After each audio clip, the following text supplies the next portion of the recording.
Good morning. Lee Henson here, President and Founder of Agile Dad, and welcome to today's edition of the Daily Stand-Up. Without any further ado, let's get started.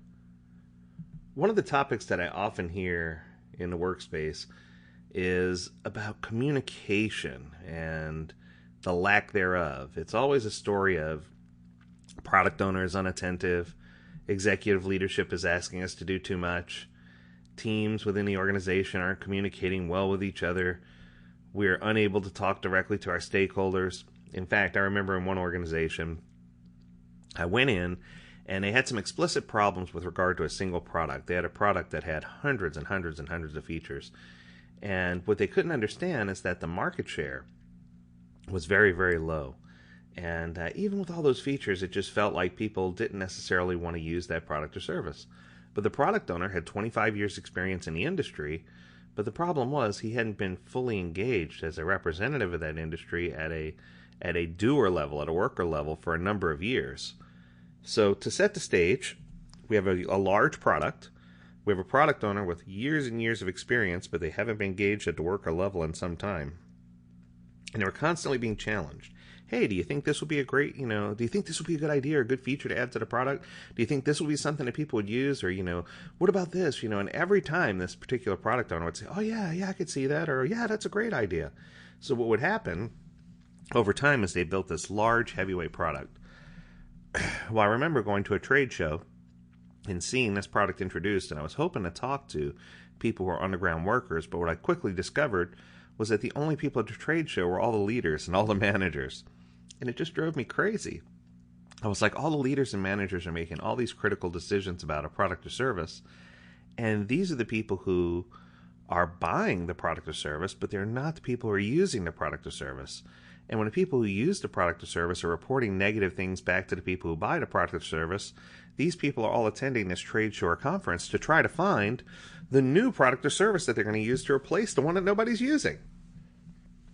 It's just so frustrating because it becomes a cyclical loop.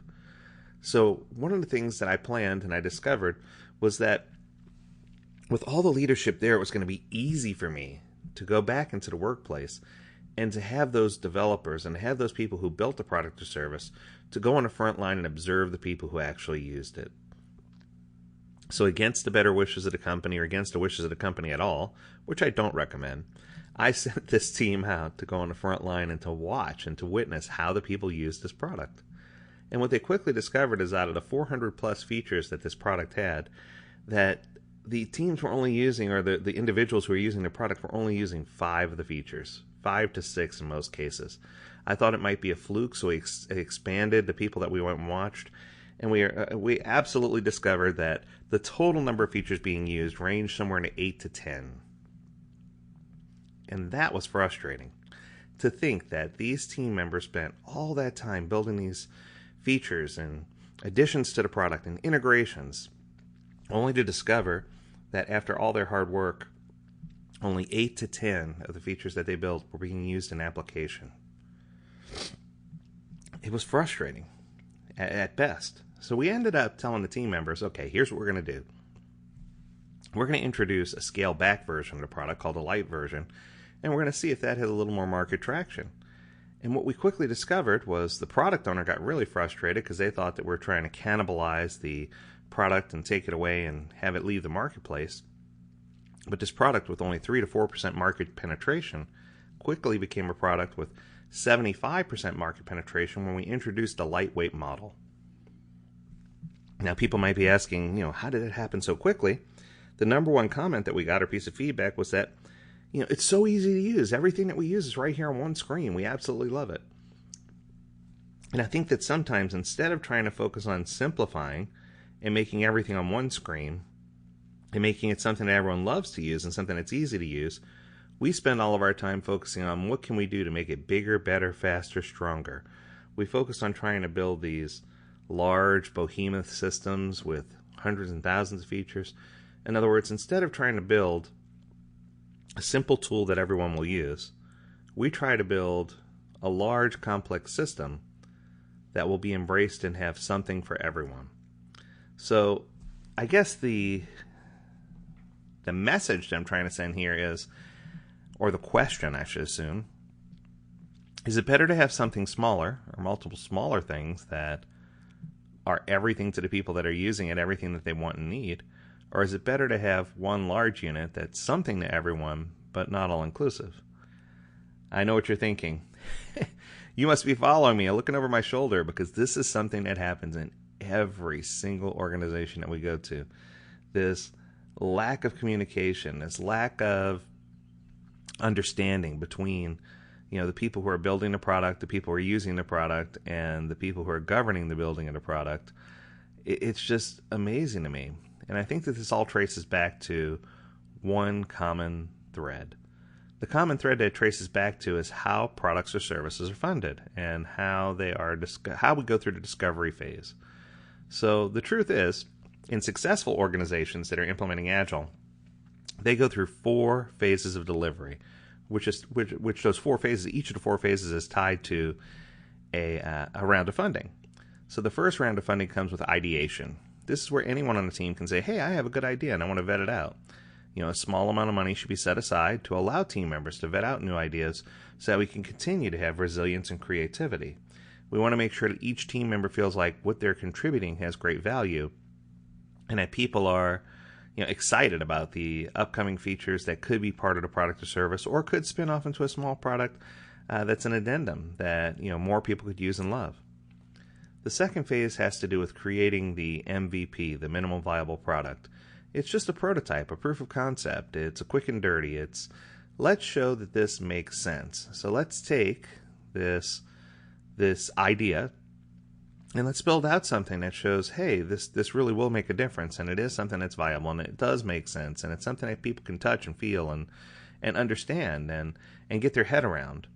And I think that once we get to that point, it'll be real easy for us to decide, okay, yes, with a no or no go, right? It'll be easy for us to decide, yes, it's worth investing more in or not.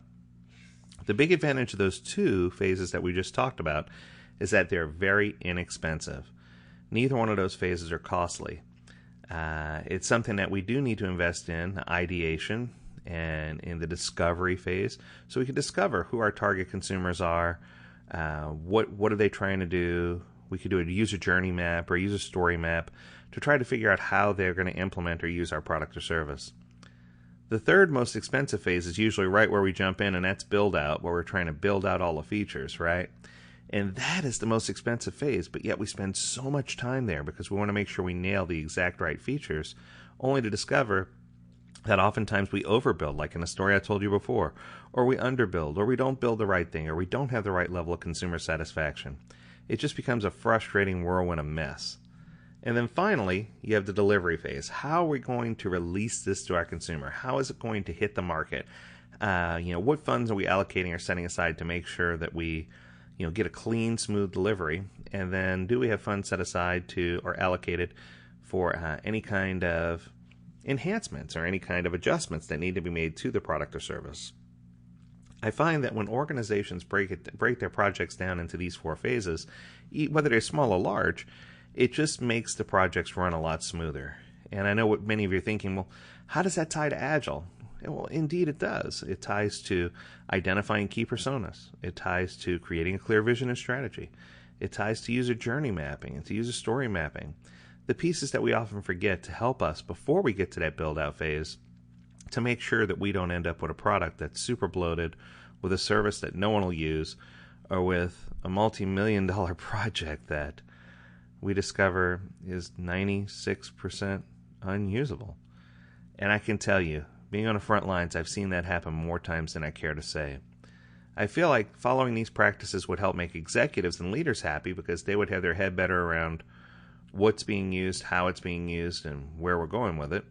It would help teams be happier because the teams and organizations would feel more confident in the products or services that they're building, and they know that the end consumers are actually using the product or service, and they'd have greater happiness and satisfaction.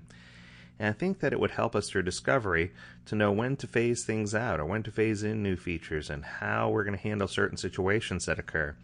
It's just going to give us a much more clear vision about what's happening with regard to our product and service so that we can frequently inspect and adapt and come back to make sure that whatever we're doing is going to be in the best interest of our target consumers. Well, that'll do it for today. I hope you found that information useful. There's so much to talk about with regard to that. I know we hit on a lot of topics there. We'll come back and we'll revisit some of those topics in a later podcast. For now, I am Lee Henson, and I hope you enjoyed it. If you have, we encourage you to go on and like and comment and subscribe and do all those things that are necessary in order to help sustain us. We really appreciate that. We realize now, while we have a lot of time, that this is the best time for us to sharpen our saw. So if you have a chance, go ahead and visit agiledad.com. We've got lots of links there, YouTube videos. We have lots of information and white papers that you can download. And of course, we have scheduled training and free webinars that are coming up in the near future. We encourage you to sign up for those as well. For today, we want to say thank you. Hope you enjoyed it. Have a wonderful day. Stay healthy, stay well, and stay agile. Until next time.